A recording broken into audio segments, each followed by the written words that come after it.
현재 일본 각계각층에서는 오징어 게임에 이어 넷플릭스의 또 다른 한국 콘텐츠인 더 글로리마저 전 세계 곳곳에서 큰 열풍을 일으키자 크게 부러워하는 반응을 보이고 있습니다. 특히 최근에는 넷플릭스가 일본을 비롯한 다른 아시아 국가들은 제쳐두고 오로지 한국 콘텐츠 제작에만 열중하고 있다는 일본 매체의 특집 보도마저 쇄도하면서 일본 사회의 탄식이 나날이 깊어지고 있는 상황입니다. 이와 관련해 지난 3월 23일 일본의 유력 경제 매체인 비즈니스 플러스 IT는 넷플릭스를 비롯한 글로벌 OTT 기업들이 시장 포화로 인해 점차 성장세가 주춤하고 있는데도 불구하고 오히려 한국 콘텐츠를 제작하려는 움직임은 더욱더 확대되고 있다며 거센 탄식을 터뜨렸습니다. 먼저 이 매체는 거두절미하고 미국의 OTT 기업인 넷플릭스가 한국 콘텐츠 제작을 더욱더 강화하고 있다고 보도했습니다. 이 회사가 2021년에 한국에서 제작한 영화와 드라마 작품은 15편이지만 2022년에는 25편이 됐고 2023년에는 34편까지 증강할 예정이다. 그러면서 이 매체는 넷플릭스가 해가 갈수록 이처럼 한국 작품을 늘리고 나선 배경에는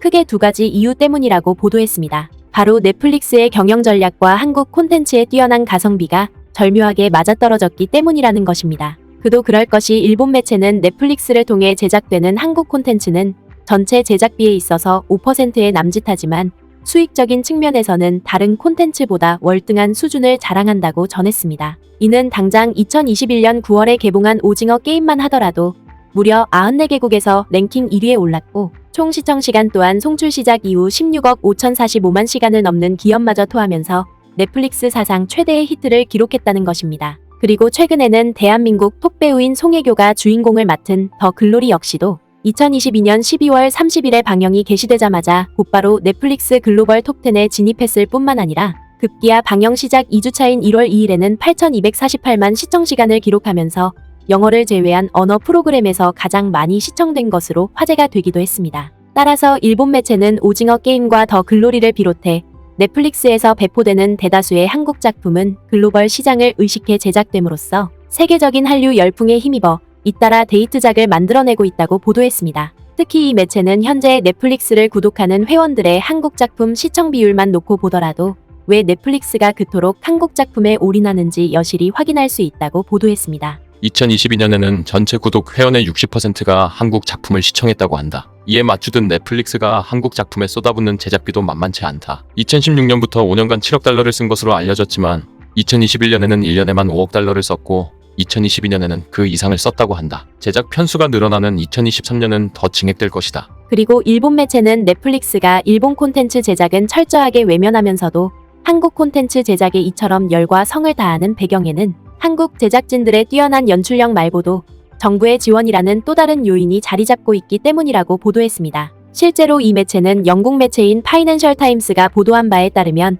넷플릭스 역대 최고 시청률을 거둔 오징어 게임의 제작비는 2,140만 달러로 추산됐는데 이는 미국에서 만들어진 스트레인저 싱스의 제작비에 비해 4분의 1에 불과하다고 소개했습니다. 그러면서 이 매체는 한국 작품의 제작비가 미국 작품에 비해 대단히 적게 들어간 것은 한국 정부의 지원이 뒷받침됐기 때문이라고 보도했습니다. 버클리 캘리포니아대에서 미디어학을 가르치는 덴 오닐 부교수는 한국의 영화 및 드라마와 케이팝은 동아시아뿐 아니라 전 세계 시청자들의 마음을 사로잡기 위한 템플릿이 만들어졌는데 거기에는 정부의 지원과 전략이 있다고 지적했다. 한국 정부는 국책으로서 현지 촬영 및 제작과 관련된 세금 감면이나 보조금 지출 등을 추진해 한국발 콘텐츠의 세계적 전개를 뒷받침하고 있다. 따라서 이 매체는 한국 정부로부터 경비 절감과 세금 감면을 받은 넷플릭스가 이를 제작 비용으로 활용함으로써 고품질 프로그램을 만들어내고 있다며 매우 큰 감탄을 터뜨렸습니다. 또한 이 매체는 넷플릭스가 한국 작품 제작에 필사적으로 나서는 근본적인 이유는 따로 있다고 보도했습니다. 이는 올해 들어 글로벌 인플레이션이 가속화되고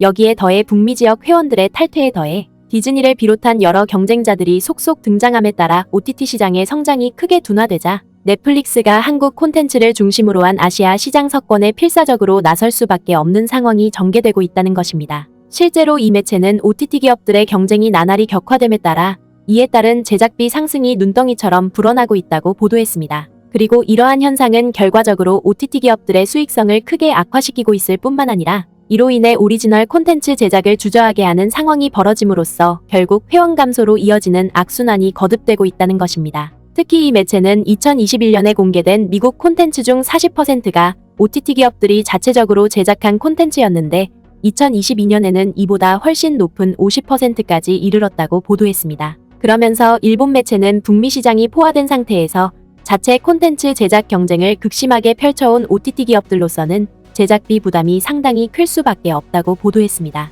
하지만 이 매체는 그럼에도 불구하고 OTT 기업들이 수익성을 개선하기 위해서는 콘텐츠 제작 비용을 마냥 줄일 수도 없는 상황에 직면하고 있다고 보도했습니다. 이는 오리지널 콘텐츠 제작비를 줄이고 외부에서 콘텐츠를 조달하면 단기적으로 제작 비용을 크게 절감할 수 있지만 이는 결국 오리지널 콘텐츠를 선호해왔던 구독 회원들의 감소가 필연적으로 이어질 수밖에 없기 때문입니다. 오징어 게임이나 스트레인저 싱스 등 오리지널 콘텐츠가 수많은 기록을 만들어내고 있듯이 많은 시청자들이 오리지널 콘텐츠를 찾아 구독 회원이 되고 있다. 이 때문에 오리지널 콘텐츠가 줄어든다면 넷플릭스에 대한 불만이 쌓여 탈퇴하는 회원이 늘어날 것으로 예상된다. 이런 리스크를 알고 있기에 넷플릭스는 2013년 오리지널 콘텐츠를 강화하는 노선으로 전환했고 하우스 오브 카드 등 야심찬 작품으로 결정적인 성공을 거두게 됐다. 신규 회원을 늘리면서 기존 회원을 놓치지 않으려면 오리지널 콘텐츠를 안이하게 줄일 수도 없고 심지어 질 높은 작품을 제작해야 한다. 이런 배경에서 넷플릭스 제작비는 연간 168억 달러까지 불어났다. 따라서 일본 매체는 넷플릭스가 이러한 구조를 극복하고 높은 수익성을 달성하기 위해 나날이 높은 성장세를 구가하고 있는 아시아 시장에 적극적으로 뛰어들 수밖에 없었고 이를 위해 아시아에서 최고의 인기를 누리고 있는 한국 콘텐츠 제작에 심혈을 기울일 수밖에 없었다고 보도했습니다. 넷플릭스의 한국 작품이 2021년에 15편이던 것이 2023년에 2배 이상인 34편이 된 것은 넷플릭스의 경영 사정이나 한국 정부 정책으로 볼 때 필연적이었다고 할 수 있다. 실제로 일본 매체는 현재 북미와 유럽 지역의 OTT 시장이 본격적인 침체 국면에 들어간 반면에 아시아 시장은 오히려 경이적인 성장을 거듭하고 있는 만큼 넷플릭스를 비롯한 글로벌 OTT 기업들이 아시아 최고를 자랑하는 한국 작품 제작에 연일 심혈을 기울이는 것은 어찌 보면 당연할 수밖에 없다고 보도했습니다. 그것은 이 회사의 최대 성장 시장인 아시아에서 한국 작품이 비즈니스 전개의 중요한 실마리가 되는 것이다. 영국의 시장조사 기업 만페어 애널리시스에 따르면 아시아 태평양 지역이 차지하는 동영상 구독 시장 점유율은 높고 전 세계 회원 수를 대비해도 아태 지역이 43%로 절반에 가깝다. 그럼에도 불구하고 회원 수는 아직 증가하고 있어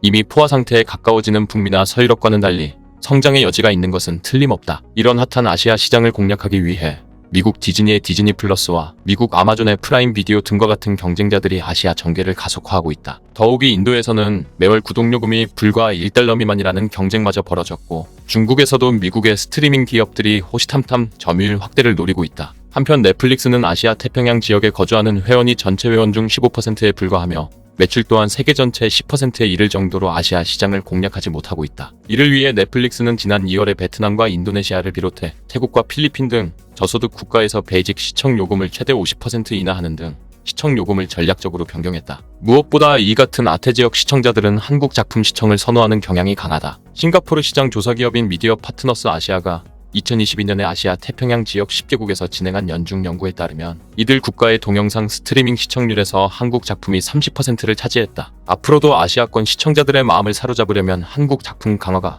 필수적이다. 이처럼 넷플릭스는 한국 작품 강화를 통해 아시아 시장을 공략하고 나아가 사업의 더 큰 성장으로 이어가려 하고 있다. 그러면서 이 매체는 한국 콘텐츠가 배우들의 연기면에서나 제작 측면에서나 할리우드를 거느린 미국 콘텐츠마저 압도할 만큼 전 세계로부터 엄청난 호평을 받고 있는 사실을 비춰봤을 때 일본 또한 마찬가지로 오늘날 거듭되고 있는 자국 콘텐츠 산업의 부활을 도모하기 위해서는 한국의 방식을 적극적으로 따라 배울 필요가 있다고 조언했습니다. 결국 일본 매체의 이러한 보도는 갖은 편견과 제약에도 굴하지 않고 늘 세계 최고를 위해 열심히 달려왔던 우리 국민들의 고군분투가 오늘날 전 세계가 따라 배우려 할 만큼 매우 특별한 존재로 인식되고 있음을 여실히 입증해주고 있습니다. 구네스북 영상을 재미있게 보셨다면 구독과 알림 설정 꼭 부탁드리겠습니다.